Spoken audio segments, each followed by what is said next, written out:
Let's talk about fixing things. Let's talk about Article 9, which is titled, No Choices Make for a Simple Decision.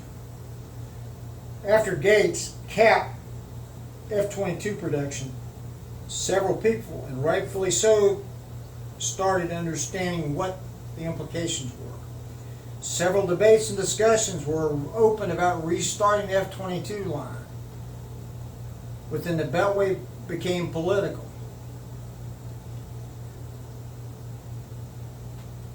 We'd be remiss if we didn't come up or offer a solution for 5 kills. And our solution is a cousin to restarting the F-22 line. But restarting the F-22 line box for box and bolt for bolt is not the answer. What we do need from the F-22 are the balls and performance, which the F-35 doesn't even come close to having.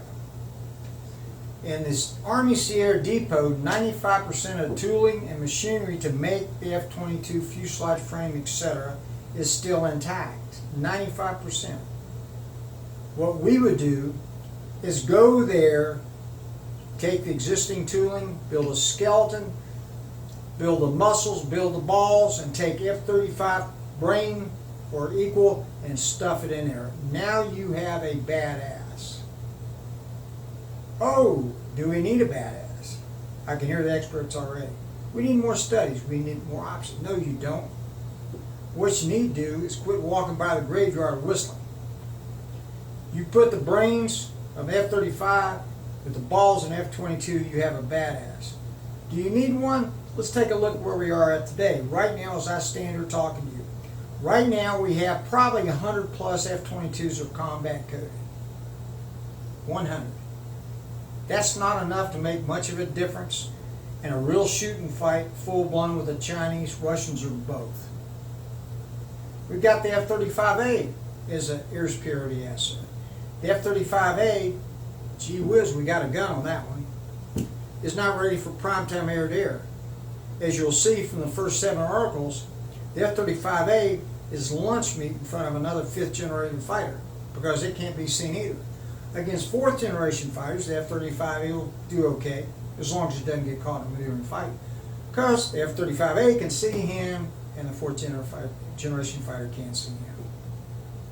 But still, the F-35A will not function a full-blown engagement with that. The F-22 nearby in the original high-low mix, as was envisioned by Buzz Mosley and other general officers of the day. Let's go to 4th generation enhancements. Their air-to-air assets, we have the F-15X. Can the F-15X, in any combination of stealth, weapons, performance, take on a J-20, Chinese, or Russian Su-57, which is their F-22 equivalents?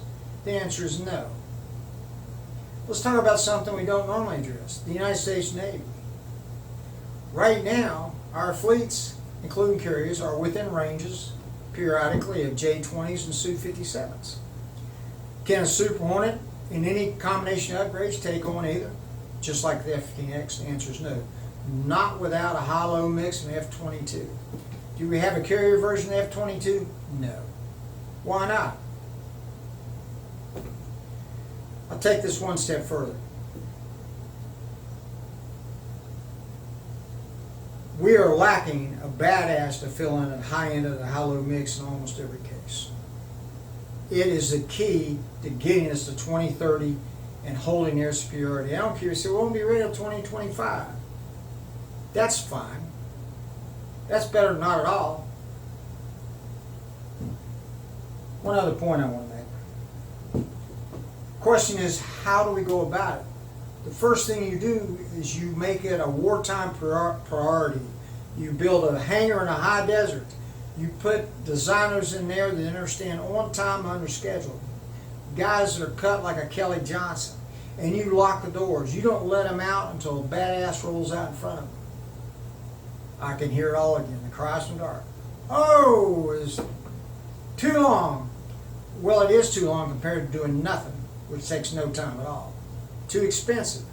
How expensive is a confrontation, a full-blown confrontation with the Chinese and Russians if we lose? And this one is perfect. It's not cost-effective. Cost-effective. Brought to you by the people who insisted on common fuselage for the F-35 to save cost, so we have a hump in the back of the A model for a fan it doesn't need or have, that kills the aerodynamics of the airplane, doesn't allow the pilot to look down the six. I know he's got his bucket on, he can look to the floor and see everything. No, he can't. He's got to see a threat to kill it. Now the real question becomes this. It's not a question of capable. We are more than capable of doing it. It's a question of will. Do we have the will? I'll promise you, a fat ass in a fat ass chair inside the romper room we call the Beltway does not have the will. Politically correct doesn't get the message loud and clear across to people. If you go against us in the air, we're going to kill every one of you. The person that has a will is an American like Rosie the Riveter. Who's Rosie the Riveter? Well, older generation might remember. Those who don't, you might Google it. In World War II, she built tanks, ships, and airplanes. First for England, so they could defend themselves from 22 miles of evil right across the channel. Then she built them for us. And she did it under a lot worse conditions than we're facing right now, looking at this air superiority shortage. So to answer your question, can we do it? Yes, we can do it. We have to do it. It's up to us.